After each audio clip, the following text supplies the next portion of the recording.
Like Jay Garfield, I have a record of arguing that Nagarjuna and his philosophical fellow travelers should be understood as making real and contentful truth claims. Indeed, I've argued that Madhyamaka claims to the effect that all existents are empty should be understood as properly metaphysical claims, a characterization that makes sense not only of the universal scope of the claims, but also of the fact that Madhyamaka arguments are such that they cannot be warranted by a posteriori appeals to putatively justificatory experience. Rather, these arguments should be understood to involve a priori analysis of the concepts presupposed thereby.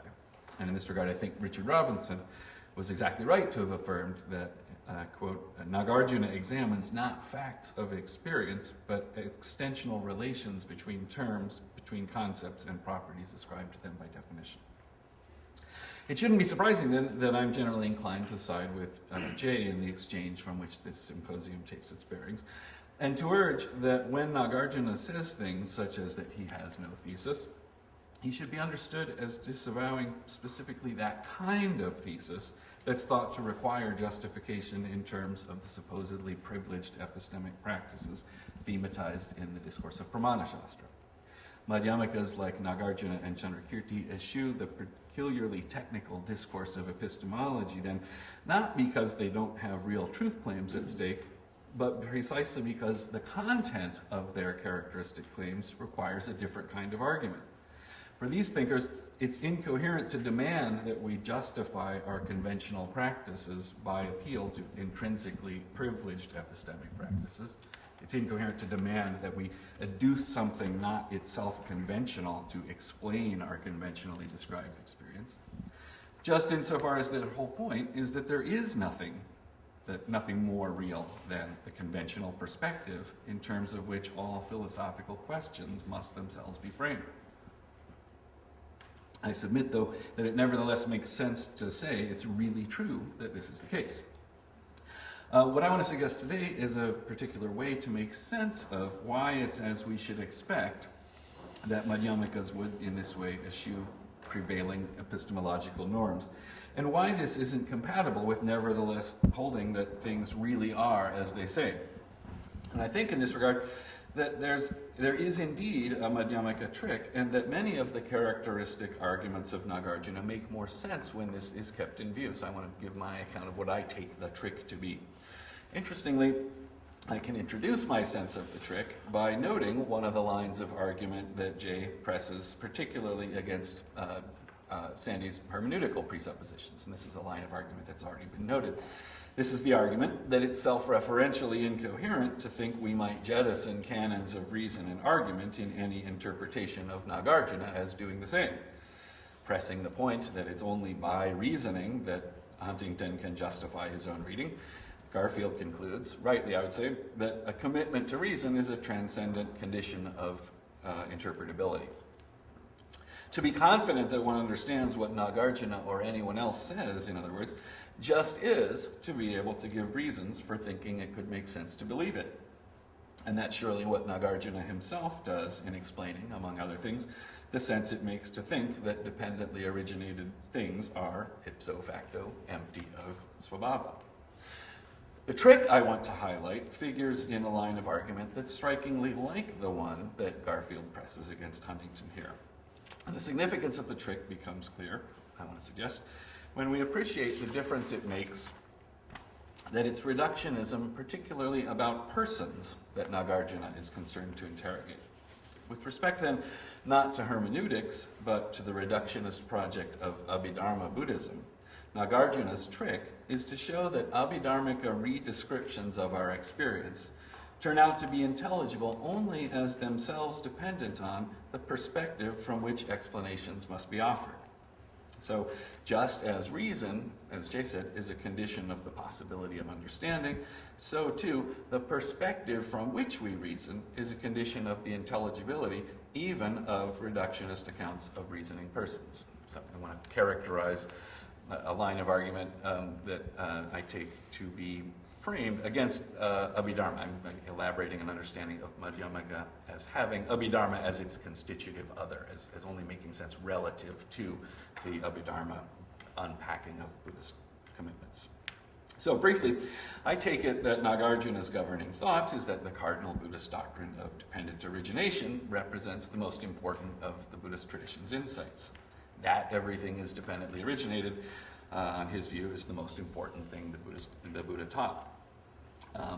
Concerned to understand the implications of everything's being dependently originated, Nagarjuna has the insight that anything posited as ontologically primitive, anything like the dharmas of the Abhidharma tradition or Dharmakirti's Svalakshanas, anything you could specify as an ultimately existent real, any of these things could only have explanatory purchase to the extent that they are an exception to what Nagarjuna takes to be the governing rule. In other words, dependently originated existence would only be ultimately explained by something that does not itself require the same kind of explanation. And the Madhyamaka point just is that there can be nothing that's not itself dependently originated. Nagarjuna's arguments in support of this are most generally to the effect that anything one could posit as explaining something will turn out itself to be empty, which is to say dependently originated, in just the same way as the phenomenon it supposedly explains. The point at stake for him is always that the analytic categories stemming from the Abhidharma tradition, the skandhas, dhatus, ayatanas, dharmas, all of the things proposed as explanatory primitives, all of which he tends to refer to under the blanket term upadana. These cannot coherently be thought more real than the conventionally existent entities they are called on to explain. And the point I want to suggest is that in his arguing in this way for the ineliminably conventional character of all of these explanatory primitives, Nagarjuna is most significantly arguing for the ineliminably intentional or personal character of any purported explanation of what persons really are. Typical of Madhyamaka arguments to this effect is Nagarjuna's treatment of the case of fire and fuel. As with basically all of the interdependent categories he canvasses, the point he would have us understand about these relata is that it's only as related that any of them can come into view as the kinds of things whose relations we could think requires explanation in the first place. Fire and fuel, for example, cannot be individuated as the relata we are explaining, except under a description on which they are already related, in which case it can't make sense to think we need to explain how they're gotten into relation. Now, this might be thought a rather underwhelming sort of point, and one might reasonably object that this amounts only to the insignificantly notional sort of point that fire and fuel are just defined in terms of each other. And I would commend Jan Westerhoff's discussion of different kinds of dependence relations that tend to be in play and sometimes conflated in Madhyamaka discussions. But this point can look rather different when it bears on the relation between what is taken to be the self and the various impersonal categories adduced by some Buddhists as explaining the self. As Nagarjuna says, the whole order, krama, of the relation between the self and its basis, upadana. In other words, the whole order of the relation between an intentional or personal perspective and the impersonally described existence from which that emerges, the whole order of these is completely explained based on fire and fuel. He says that this argument can be generalized to tell us everything we need to understand about the Buddhist project. Just then, as fire and fuel can be individuated as such only insofar as they are already relative to one another, so too the supposed ontological primitives to which Buddhists like Dharmakirti would reduce the self, any of the kinds of things that can be referred to as upadana, these are themselves intelligible only relative to the very phenomena they were supposed to explain.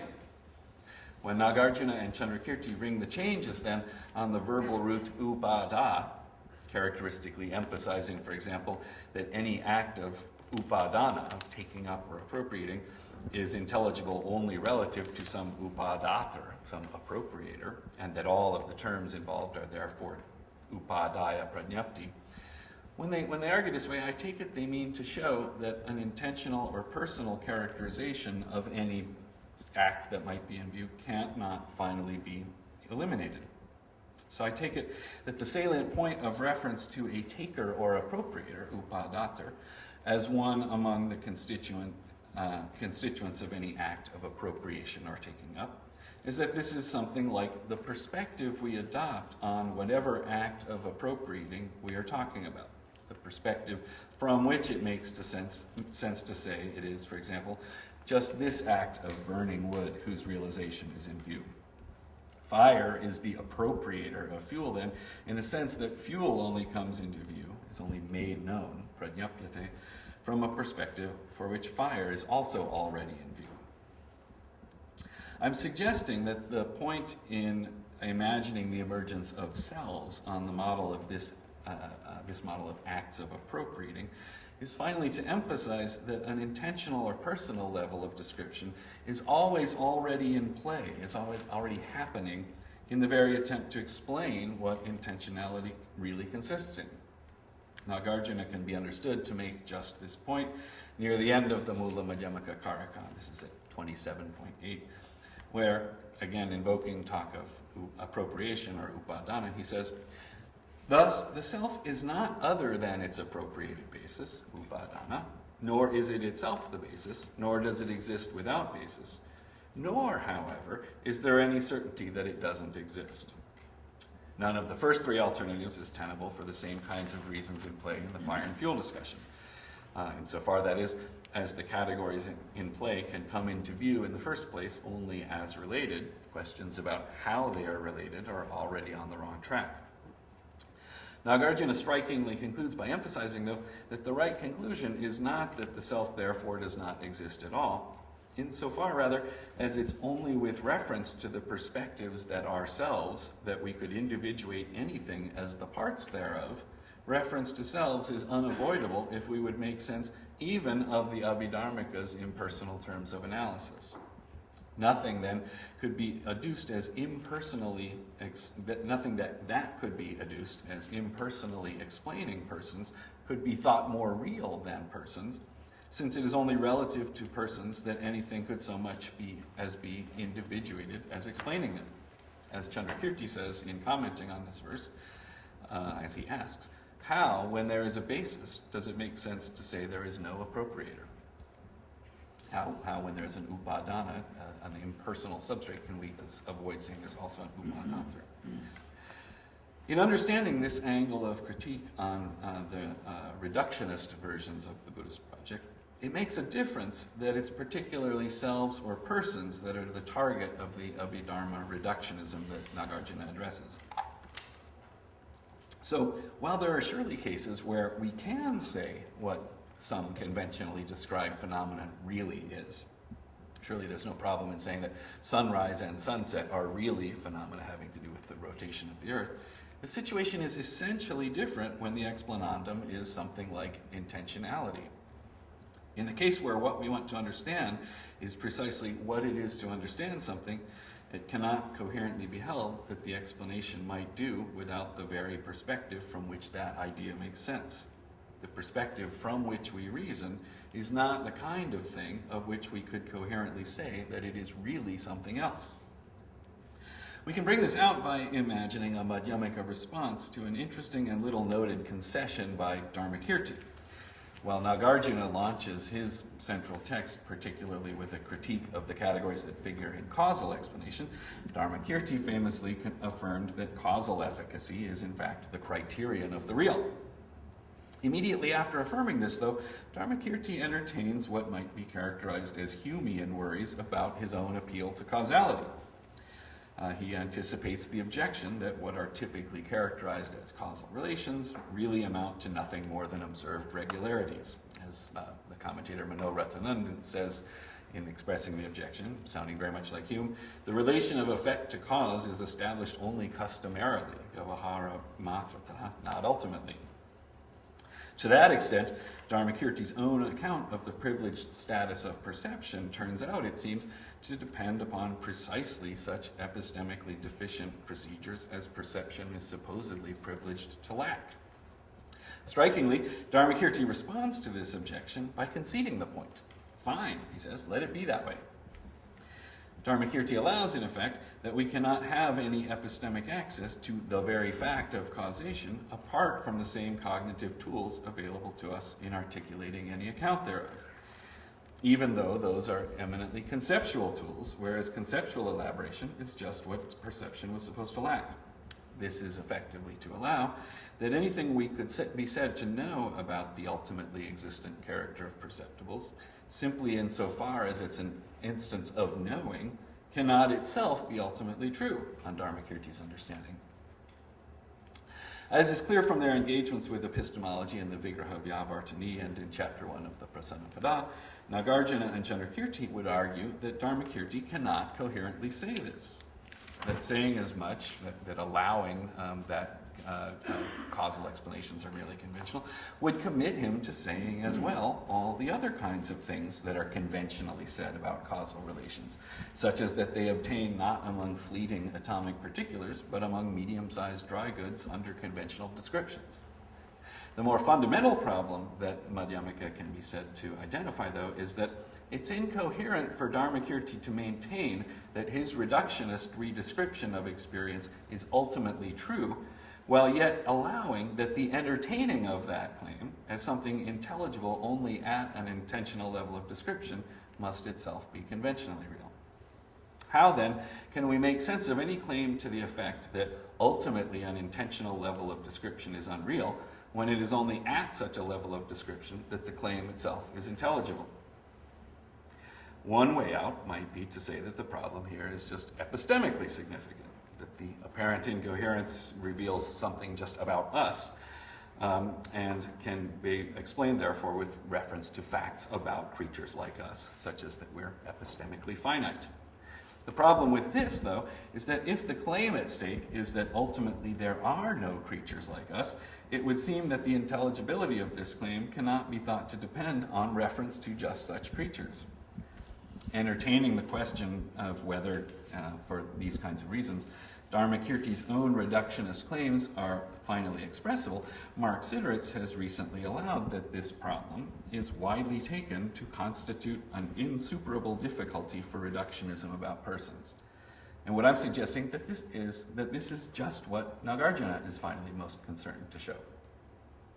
While it may seem sophistical, then, for Nagarjuna to argue that there's anything ontologically significant about such facts as that fire and fuel and cause and effect and so far are by definition independent terms, the trick is to remember that it is reductionism, particularly about persons, that Nagarjuna is really most concerned with. Against all the variations on the Abhidharma view that ultimate truth consists in something we can say there really is instead of persons, it matters that we can make no sense of any claim to the effect that ultimately an intentional level of description is unreal, insofar as it can only be at such a level of description that the claim itself is intelligible. Nagarjuna would thus have us understand that we cannot coherently suppose that the enumeration of the episodic causes of any experience could tell us what experience really is, where the intentionally describable experience itself is understood as constitutively less real than, or as explained by, those causal factors. For it's just as true that any causal factors one might specify can themselves come into view only relative to the self, as it is that the latter emerges only relative to the former. And I see nothing strange in the thought that it's ultimately true that this is so.